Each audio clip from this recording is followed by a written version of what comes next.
those cares in? We're stealing the cares booth. We're taking it over.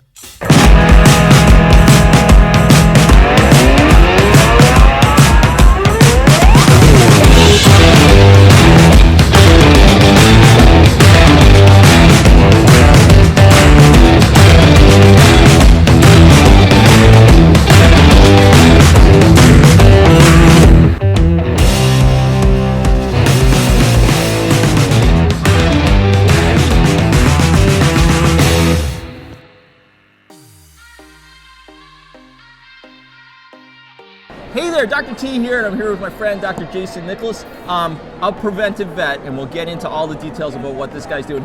He's changing the landscape of veterinary medicine. I think that's awesome. He's been on the show before. We talked about xylitol, and I think, I tell people that Jason introduced the concept of xylitol to me long before it became mainstream, and so you see all these cases, and for you pet parents out there, any sugar-free substance with xylitol, you gotta be really careful with your pets. Halloween just ended. The other holiday seasons are coming up. You got to be really careful. I had several cases at my clinic. Some were really touch and go, but it's really dangerous. It can really drop their blood sugar to dangerous levels. But thanks for being on the show, Jason. Yeah, thanks for having me, Michael. Yeah. Great to reconnect. Yeah, it's always great. And by the way, we're at New York Vet. So he's from Portland, Oregon.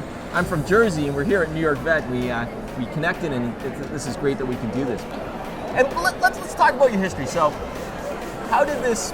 Well, I'll let you explain what Preventive Vet is, and and for those of you who don't know, so anyone who's got a new puppy or kitten with my clinic, you're going to get this little book that's like 101 tips and tricks for your puppy or kitten. Bust them out. Do we have them? Yeah. Well, what's funny is I don't know if I've got any more of the dog, but here's the cat. Yep. Cat health and safety. And they're available for purchase online for anyone. And then here's dog behavior training tips. Oh, yeah. And I think I just gave away the last of my dog health and safety ones. Brian. But to a good cause. Yeah, Brian. Thanks a lot, Brian. But they're really good. They're really helpful. They do two. I think Jason summed up really well. So they do two things. They help you prevent a big medical problem with your pet. But if you are in the referral world, it really helps you educate the clients about certain things of when to go to emergency, big things like that. But talk to me about your history. I know we talked about it on the show, but let's reiterate. So the genesis of Preventive Vet. Yeah. So really most of my background was in emergency medicine, general practice as well as emergency, and just realizing that we see so many of the same things over and over again. Which is great. You really learn how to treat things, but it's also devastating for pet owners. Yeah. And a lot of these things are happening because pet owners aren't aware of what we sort of take for granted in the profession. So the number of, whether it be pancreatitis from people feeding table scraps, or like we were just talking about with Brian, urethral obstruction or urinary obstruction in cats. They see their cat straining in the litter box, they go, okay, must be constipated, I'll give them pumpkin, I'll give them fiber, I'll wait a day or two. The reality is, though, if it's a male cat especially, the higher probability is that they have a urinary obstruction, and if you wait a day, they're probably not going to survive. Right. So realizing all these things, and it was a lack of awareness and education that we needed to get out there, and also realizing that most vets want to provide this education, but we don't have the time in clinic. We just don't have the time. Right. So how can I do this differently? How can I get it direct to pet owners? But also, how can I help vets and vet teams provide this education and awareness that will help grow the bonds between vets and their clients, have better medical care and connections and relationships, and everybody benefits. So that was really the genesis of Preventive Vet. Yeah, and for me personally, it's that I want to spend my time bonding with the client and the pet, and we spend our time lecturing about the same thing. So if we can bypass that, give them a great resource for that, then it gives us, then we can concentrate on other things, Yeah, because there are a lot of other things. There are a lot of other things. I want every vet to be discussing urethral obstruction, lily toxicity, acetaminophen toxicity, hit by car, high rise, sago palm, xylitol, you name it. But even that right there was too long.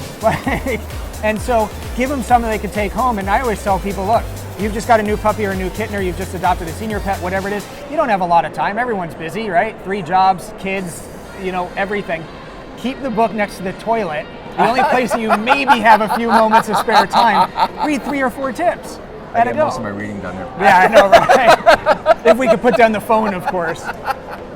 No, that's a great idea, because especially for those of you who adopt, you get this package from the shelter, whatever, but none of it talks about what to look for, right? You know, and so it's Adopt a Senior Pet Month now, so a lot of the issues are just mobility, arthritis. Yeah. You know, and you know, do you know how it manifests in pets? You know, why is my new adopted pet just kind of lethargic and doesn't want to eat? You know, things like that. Yeah. That's awesome. That's great. And it's morphed, right? You've got this. You get your message out. I've seen some of your videos. They're awesome. Thank you. Yeah. I love it. So the message is coming out, and so where do you see this going in 5 years? What's your hope? What's your game plan? I mean, really, ideally, as many practices possible. You know, utilizing the books. You know, in their puppy kitten packs. You know, new adopter packs. And then also selling them, more and more vets knowing about Preventive Vet and the fact that, you know, Dr. Google isn't a scary thing.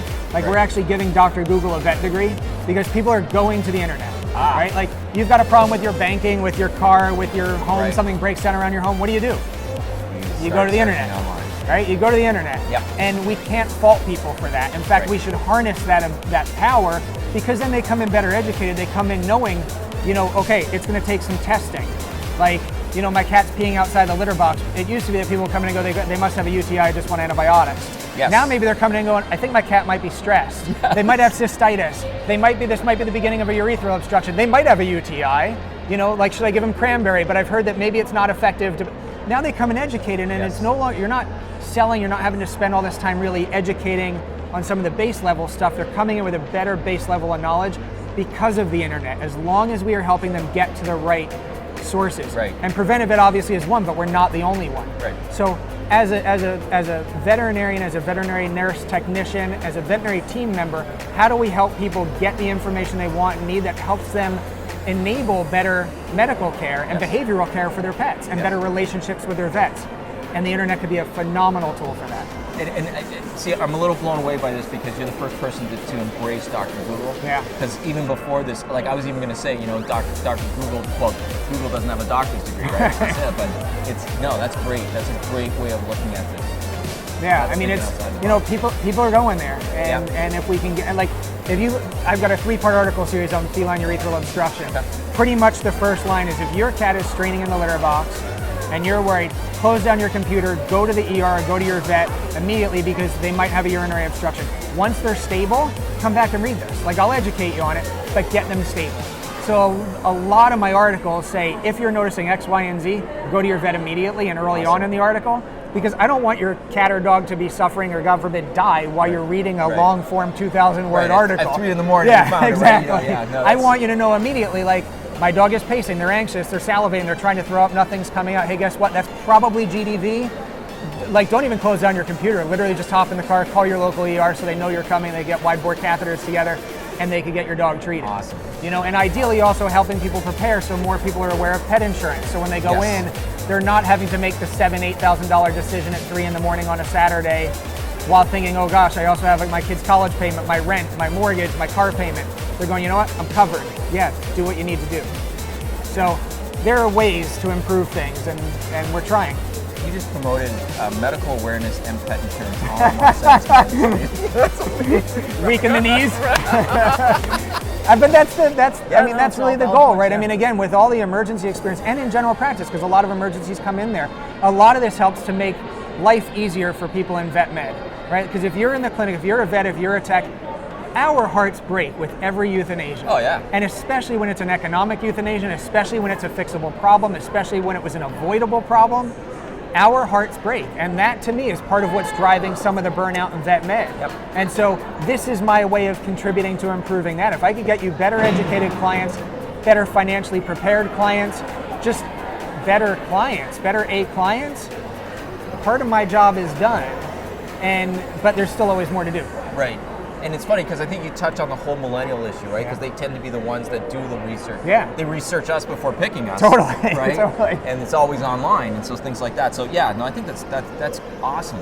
Yeah. That's great. And so that's really the goal. And I think that the future can be bright for vet med and pet ownership grows exponentially every year. And, you know, the human-animal bond and what, you know, Habry and Zoetis and crew are doing, Pet Effect, so much stuff we're focusing on. So I think, you know, relationships and mental health in the vet profession, the bonds between people and their pets, recognizing and honoring those and helping to protect them really is the way forward. And like you said, millennials, they expect nothing less. Yeah. And they shouldn't. Yeah. Like, we're in a service industry. We're in a service business. Doesn't mean we have to be available all the time and the customer's always right, but we've got to give them a fighting chance. And then a cafe latte, right, on the side. Right? Totally. Soy milk. Soy milk. But not grain-free. Pack in the grain. So